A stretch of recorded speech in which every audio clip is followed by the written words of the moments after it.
R ராசா மீண்டும் சர்ச்சையில் சிக்கினார். மேட்டுப்பாளையம் அருகே சேரன் நகரில் சாலை அமைக்கும் பணியில் அடிக்கால் நாட்டி நிகழ்ச்சியில் அரங்கேறிய சம்பவம். மைக்கை கையில் பிடித்து விட்டாலோ ஆர் ராசாவுக்கு போற போக்கில் ஏதாவது பேசுவது சர்ச்சையை ஏற்படுத்துகிறது. பிரதமர் மோடியை விமர்சனம் செய்கின்ற பெயரில் ஸ்டாலினை அசிங்கப்படுத்தினார் ஆர் ராசா. இதோ காணொலி.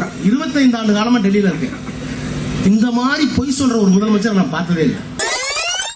இந்த மாதிரி பொய் சொல்ற கோவையில் சேரன் நகரில் நடந்த சம்பவம். இது மோடி என்று சொல்லாமல் முதலமைச்சர் என்று சொல்லி பேச்சை ஆரம்பித்தார். அங்க இருக்கும் திமுக தொண்டர்கள் அதிர்ச்சிக்கு ஆளானார்கள். திமுக தொண்டர்கள் முதலமைச்சரை ஆர் ராசா விமர்சனம் செய்கிறாரா என்று சலசலப்பு ஏற்பட்டது. ஆர் ராசாவுக்கு அருகில் இருந்தவர்கள் மோடி என்று பெயர் சொன்னவுடன் சுதார்த்து கொண்ட ஆர் ராசா பேச்சை தொடங்கினார். 37,000 கோடி கேட்டோம். தூத்துக்குடியில, திருநெல்வேலியில பிரதமர் இந்த மாதிரி பொய் சொல்ற ஒரு பிரதமரை நான் நாடாளுமன்றத்தில் பார்த்ததே இல்லை.